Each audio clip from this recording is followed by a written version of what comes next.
Bonjour à tous, merci de prendre ces quelques minutes pour bien m'écouter, pour partager ce moment ensemble. Je me présente, je m'appelle Nils Guérin, je suis sophrologue, coach mental et énergéticien et aujourd'hui c'est ma première vidéo et j'espère la première d'une longue série traitant sur tout ce qui est bien-être, développement personnel et croissance individuelle.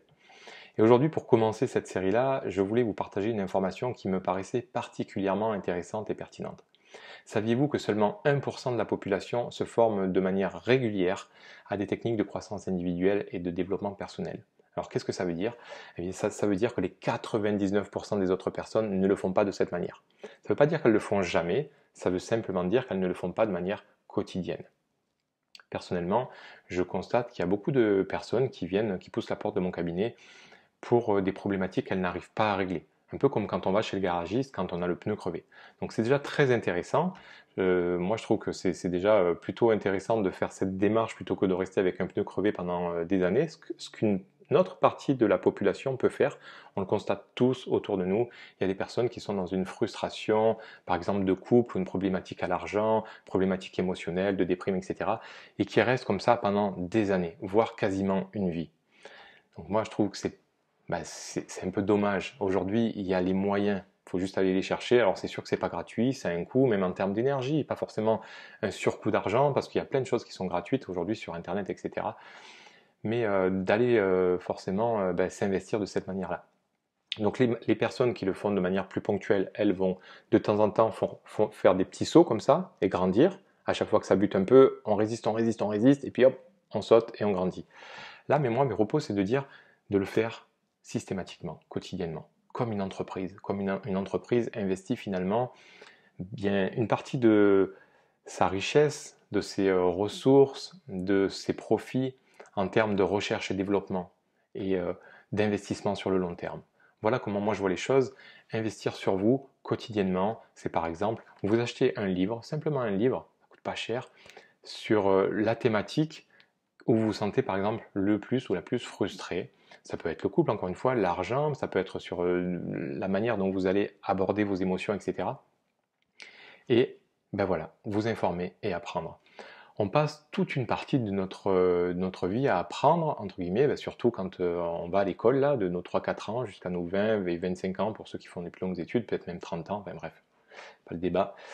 Mais ensuite, certaines personnes continuent peut-être à se former, surtout dans le domaine professionnel, parce que nos outils, la technologie évolue, et donc là, quand on est par exemple dans une entreprise, l'entreprise nous sollicite pour que nous puissions faire des mises à jour, finalement, qu'on améliore nos compétences. Mais est-ce qu'on le fait sur un plan plus personnel? Par exemple, apprendre à mieux communiquer. Bien communiquer, ça aide à dénouer certains conflits, ça aide à pacifier des relations, qu'elles soient conjugales, qu'elles soient affectives, qu'elles soient professionnelles, avec les enfants, etc. Apprendre à bien communiquer, c'est vraiment important. Et ça se fait, il suffit d'investir un petit peu de temps chaque jour à travers un stage, à travers un échange, par rapport à un professionnel ou par rapport à des bouquins, des conférences, etc. Ça peut être également apprendre à mettre à profit son intelligence émotionnelle. On vit tous des émotions, là, tous. Et moi, ce que je constate dans mon cabinet, et c'est pas représentatif, bien sûr, du pourcentage global de l'humanité, là, mais moi, toutes les personnes quasiment qui viennent me voir, et c'est normal, on n'a pas appris ça à l'école, ne savent pas mettre à profit leur intelligence émotionnelle. Et c'est dommage, parce que du coup, on est juste en train d'être dans une recherche de bien-être et de dire, moi, je veux pas vivre mes angoisses, et moi, j'en ai marre de ma déprime, etc. Alors que toutes ces émotions sont riches de sens. Et c'est dommage de passer à côté de cette information. On a déjà l'inconfort d'une émotion désagréable.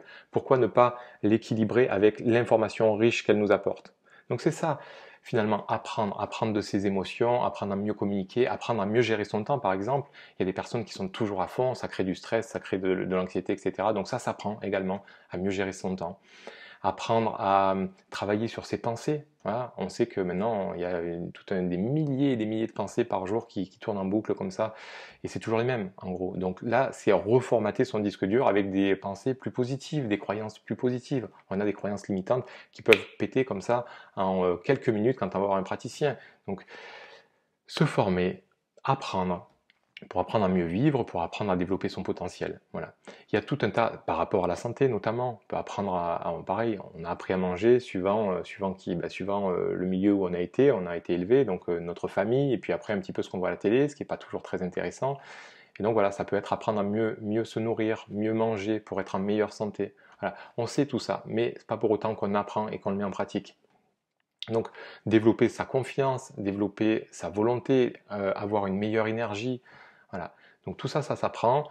Moi, voilà, mes propos, c'était faites partie de ces 1% pour mieux vivre avec vous, mieux vivre avec les autres, mieux vivre dans le monde, et pour quelque part faire que ce petit pourcentage augmente et mettre de plus en plus de personnes qui sont finalement épanouies dans cet univers, car on le voit bien, je crois que ça en a vraiment besoin.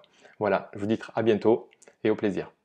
Une dernière petite chose, voilà, n'hésitez pas si vous avez apprécié cette vidéo à liker juste en dessous et à mettre éventuellement un commentaire en fonction de ce que vous apprenez actuellement et la manière dont ça vous porte, ça vous apporte.